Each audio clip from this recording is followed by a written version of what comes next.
एक समय की बात है, महाद्वीप में हीरों की कई खान खोजी जा चुकी थी, जहाँ से बहुतायत में हीरे प्राप्त हुए थे। वहाँ के गांव में रहने वाला किसान उन लोगों की कहानियाँ सुना करता था जिन्होंने हीरों की खान खोजकर अच्छे पैसे कमाए और अमीर बन गए थे। वह भी हीरे की खान खोजकर अमीर बनना चाहता था। एक दिन अमीर बनने के सपने को साकार करने के लिए उसने अपना खेत बेच दिया और हीरों की खान की खोज में निकल पड़ा। अफ्रीका में लगभग सभी स्थान छान मारने के बाद भी उसे हीरे का कुछ भी पता नहीं चला। समय गुजरने के साथ उसका मनोबल गिरने लगा। उसे अपना अमीर बनने का सपना टूटता दिखाई देने लगा।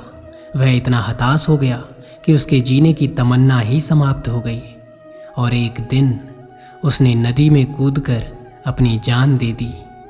इस दौरान दूसरा किसान, जिसने पहले किसान से उसका खेत खरीदा था, एक दिन उसी खेत के मध्य बहती छोटी नदी पर गया। उस नदी के पानी में से इंद्रधनुषी प्रकाश फूटता दिखाई पड़ा। उसे ध्यान से देखा तो पाया कि नदी के किनारे एक पत्थर पर सूर्य की किरणें से वह चमक रहा था। किसान ने झुककर वो पत्थर उठा लिया और घर ले आया। वो खूबसूरत था। उसने सोचा यह सजावट के काम आएगा और उसने उसे घर पर ही सजा लिया। कई दिनों तक वह पत्थर उसके घर पर सजा रहा। एक दिन उसके घर पर उसका मित्र आया। जब उसने वह पत्थर देखा तो हैरान रह गया। उसने उस किसान से पूछा, मित्र, तुम इस पत्थर की कीमत जानते हो? किसान ने जवाब दिया ही नहीं। मेरे ख्याल से यह हीरा है, शायद अब तक खोजे गए हीरे में से सबसे बड़ा हीरा है। किसान के लिए इस बात पर यकीन करना काफ़ी मुश्किल था। उसने बताया कि उसे अपने खेत की नदी के किनारे ये पत्थर मिला है। वहाँ ऐसे और भी पत्थर हो सकते हैं। दोनों खेत पहुँचे और वहाँ से कुछ नमूने के तौर पर कुछ पत्थर चुन लिए और फिर उन पत्थरों को जांच के लिए भेज दिया। जब रिपोर्ट आई तो मित्र की बात सच निकली। वो पत्थर सच में हीरा ही था। उसके खेत में हीरों का भंडार था। वह उस समय तक की सबसे कीमती हीरे की खदान थी। दूसरा किसान इस खदान की वजह से माला माल हो गया। पहला किसान दर दर भटका और अंत में जान दे दी, जबकि हीरे की खान उसके खेत में उसके कदमों तले थी। दोस्तों, इस कहानी से हमें क्या सीख मिलती है? इस कहानी में पहले हीरे किसान के कदमों तले थे, लेकिन वह पहचान नहीं पाया और उसकी खोज में भटकता रहा। ठीक वैसे ही हम भी सफलता प्राप्ति के लिए अच्छे अवसरों की तलाश में रहते हैं। हम उन अवसरों को पहचान नहीं पाते या पहचान कर भी महत्व नहीं देते जो हमारे आसपास ही छुपे रहते हैं। जीवन में सफल होना है तो आवश्यकता है बुद्धिमानी और उन अवसरों को पहचानने की और धैर्य से अनवरत कार्य करने की। सफलता निश्चित है। ना फिसलो इस उम्मीद में कि कोई तुम्हें उठा लेगा। सोचकर मत डूबो कि तुम्हें कोई बचा लेगा। तुम्हारे मुसीबत में तो हर कोई मजा लेगा। अक्सर लोगों को प्यार से नफरत उस वक्त हो जाती है जब कोई बहुत ही ज़्यादा प्यार करके धोखा देता है। इंसान नीचे बैठा दौलत गिनता है। कल इतनी थी, आज इतनी बढ़ गई। ऊपर वाला हंसता है और इंसान सांसें गिनता है। कल इतनी थी और आज इतनी हो गई। कोई भी सफ़र कभी ख़त्म नहीं होता। या तो रास्ता बदल जाता है या फिर वास्ता ही खत्म हो जाता है। लोग बदलते नहीं हैं, बस सिर्फ इतना होता है, या तो आप में उनकी दिलचस्पी खत्म हो जाती है या फिर आपसे ज़्यादा दिलचस्प उन्हें कोई और मिल जाता है। अपना गम सोच समझकर बांटना चाहिए। दुनिया में हमदर्द कम और सिर दर्द ज़्यादा मिलते हैं। जीवन की सच्चाई आपको पता है क्या? जीवन में हमेशा एक दूसरे को समझने का प्रयत्न करो, पर परखने का नहीं। लोगों को संतुष्ट करते करते तुम्हारी जिंदगी बीत जाएगी, लेकिन तुम उन्हें संतुष्ट नहीं कर पाओगे। इसलिए अपने लिए, अपनी खुशियों के लिए जीना शुरू करो। जिंदगी को समझना बहुत मुश्किल है। कोई सपनों के खातिर अपनों से दूर रहता है तो कोई अपनों के खातिर सपनों से दूर रहता है। रिश्ता रखना हो तो अच्छी बातें करते रहा करो और ख़त्म करना हो तो सच्चाई बता दो। शिकायत वहाँ होती है जहाँ विश्वास ना हो। जब आपको यह एहसास हो जाए कि आप किसी की ज़िंदगी में सिवाय बोझ के और कुछ नहीं हो तो आपको खामोशी से उसकी ज़िंदगी से निकल जाना चाहिए, क्योंकि प्रेम जुदाई बर्दाश्त कर लेती है लेकिन बेइज्जती बिल्कुल भी नहीं। जो दिल से उतर गए फिर क्या फ़र्क पड़ता है कि किधर गए। सवाल करने वाले तो बहुत मिलते हैं लेकिन बिना सवाल किए ख्याल रखने वाले नसीब से मिलते हैं। कांच के जैसा होता है भरोसा, कितना भी संभालो आखिर में टूट ही जाता है। असफलता में कुछ गलत नहीं है लेकिन सफलता के लिए कोशिश ना करना ज़रूर गलत है। जो आपके शब्दों का मूल्य नहीं समझता उसके सामने मौन रहना ही बेहतर है। कोई विश्वास तोड़े तो दिल से उसका धन्यवाद करो, क्योंकि वही लोग सिखाते हैं कि विश्वास सोच समझकर करना चाहिए। सबसे ज़्यादा दुखी अपनों का पराया होना होता है। अपने आप को तैयार करो, हर किसी के बात को अपने ऊपर लेना बंद करो। समय नहीं लगाना यह तय करने में कि आपको क्या करना है, वरना समय यह तय कर लेगा कि आपको क्या करना है। कभी कभी नए लोग पुराने से वफादार मिल जाते हैं। आजकल के इंसान दिल से नहीं ज़रूरत से रिश्ते बनाते हैं। किसी इंसान के पीछे भागकर अपनी वैल्यू कम मत करो। जो आपका होगा वह कहीं नहीं जाएगा। अनुभव कहता है कि मेहनत आदत बन जाए तो कामयाबी मंजिल बन जाती है। रिप्लाई ना मिलने पर भी अगर आप मैसेज कर रहे हैं तो समझ लीजिए कि बुद्धि भ्रष्ट हो चुकी है। अगर कुछ करना है तो भीड़ से हटकर चलो। भीड़ एहसास तो देती है पर पहचान छीन लेती है। लोगों ने कुछ दिया तो सुनाया भी बहुत कुछ है। हे ईश्वर, एक तेरा ही दर है जहाँ कभी ताना नहीं मिला। गुजर गया वह वक्त जब हमें ज़रूरत थी तुम्हारी। अब जिंदगी भी बन जाओ तो स्वीकार नहीं करेंगे। कभी आंसू मत देना उनकी आंखों में जिन्होंने खुद हार कर आपको जिताया है। अगर हालातों पर आपकी पकड़ मजबूत है तो जहर उगलने वाले आपका कुछ नहीं उखाड़ सकते। छोटी सोच वाले भी आगे नहीं बढ़ते और साथ वाले भी आगे नहीं बढ़ने देते। इंसान इंसान का रास्ता काटता है, बिल्लियाँ तो यूं ही बदनाम हैं। जो रास्ता तुम्हारा नहीं है वह मंजिल भी तुम्हारी नहीं। प्रेम हो या नफ़रत, हिसाब से करोगे तो तकलीफ़ नहीं होगी। दोस्तों, आज मैं आपको भगवान श्री कृष्ण के द्वारा दिए गए 5 ऐसे बातों के बारे में बताऊंगा जिससे आपकी ज़िंदगी और भी आसान हो जाएगी और आपके मन में चल रहे सारे सवाल के उत्तर मिल जाएंगे।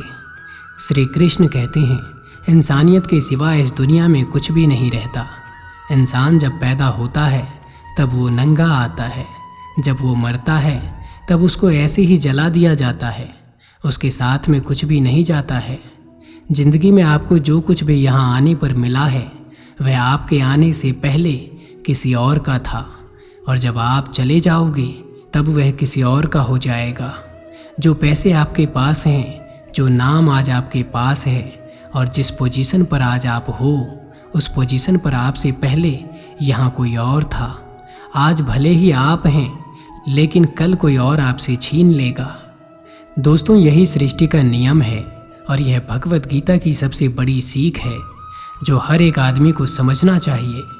तो अगर बदलाव ही इस दुनिया का नियम है तो ऐसी कौन सी चीज़ है जो हमेशा रहती है? कोई ऐसी चीज़ ज़रूर होगी जो हमारे मरने के बाद इस दुनिया में रहेगी। वह चीज़ है इंसानियत। सबसे पहले आप एक अच्छे इंसान बनिए। हर एक मनुष्य उस परमात्मा का अंश है और हम सीधे तौर पर उस परमात्मा से जुड़े हुए हैं। दोस्तों, हमारी आत्मा कभी गलत नहीं हो सकती, पर हम शरीर के सुखों के लिए गलत कर्मों को करने में लग जाते हैं और उनका नतीजा भी गलत होता है।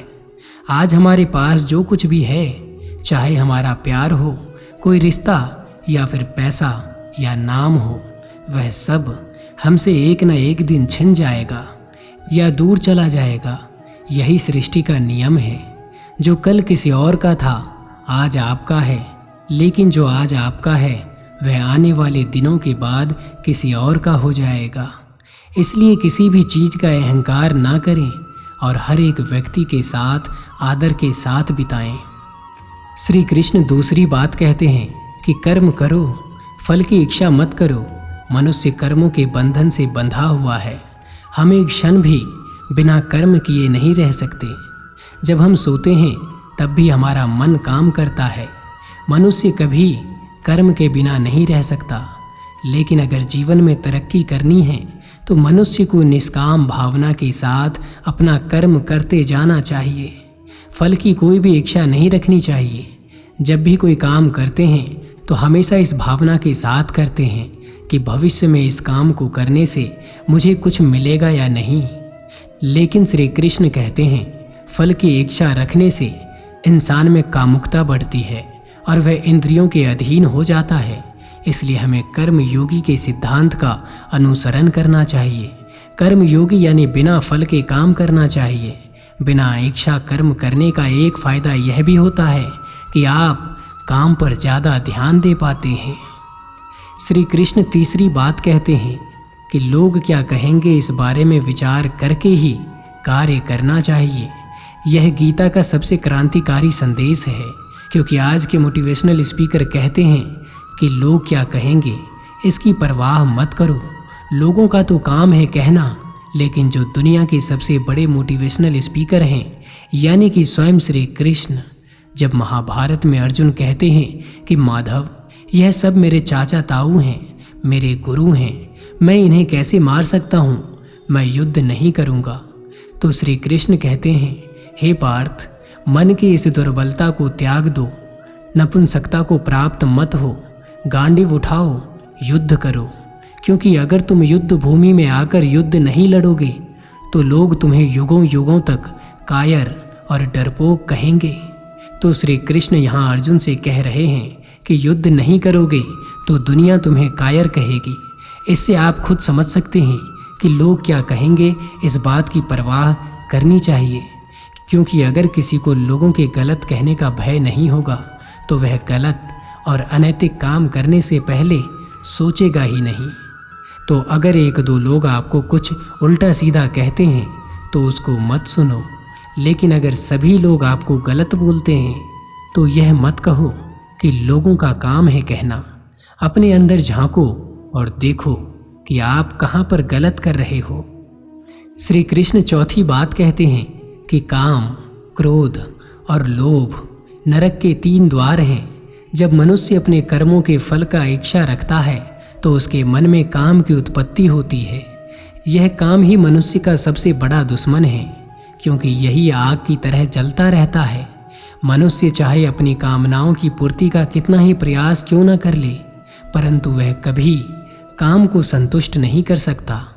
और जब कामनाओं की पूर्ति नहीं होती तो क्रोध पैदा होता है, और क्रोध के आवेश में आकर मनुष्य कई गलतियां करता है जो उसे और नीचे धकेल देती है। काम की उत्पत्ति का एक कारण लोभ भी है, क्योंकि मनुष्य अगर उतने से संतोष कर ले जितना उसके पास है, अगर वो अपनी इच्छाओं को कम कर दे तो अपने शत्रु पर विजय पा सकता है। इसलिए सबसे पहले तो जीवन में संतोष रखना चाहिए। सांसारिक सुखों की इच्छा को त्याग दो, क्योंकि उनसे मिलने वाला सुख बहुत ही सार्वनिक होता है, जो कभी भी व्यक्ति को तृप्त नहीं कर पाता। इंद्रियां और मन ही काम का जन्म स्थल है। इसलिए काम रूपी दुश्मन को हराना है तो अपने इंद्रियों को वश में करना सीखो और उन्हें भगवान में लगाओ। श्री कृष्ण 5वीं बात कहते हैं, लड़ाई से डरने वाला मिट जाता है। जिंदगी एक उत्सव है। यदि आप अपने जिंदगी को संघर्ष समझते हैं तो निश्चित ही वह संघर्ष में होने वाली है। हालांकि जीवन में कुछ मोड़ पर व्यक्ति को लड़ने के लिए हमेशा तैयार रहना चाहिए। जो व्यक्ति लड़ना नहीं जानता, युद्ध उसी पर थोपा जाएगा या उसको सबसे पहले मारा जाएगा। उसी के जीवन में संघर्ष होगा। महाभारत के पांडवों को श्री कृष्ण ने यह बात अच्छे से सिखाई थी। पांडव अपने बंधु और भाइयों से लड़ना नहीं चाहते थे, लेकिन जब श्री कृष्ण ने समझाया कि किसी मसले का हल शांतिपूर्ण तरीके से नहीं होता तो फिर युद्ध ही एकमात्र विकल्प बच जाता है। कायर लोग युद्ध से पीछे हटते हैं, इसलिए अपनी चीज को हासिल करने के लिए कई बार युद्ध करते हैं और अपने अधिकारों के लिए कई बार लड़ते हैं। तो बस दोस्तों, आज की वीडियो बस यहीं तक थी। उम्मीद करता हूँ कि आपको यह वीडियो पसंद आई होगी। मिलता हूँ आपसे किसी और नए वीडियो में। तब तक के लिए जय श्री कृष्ण।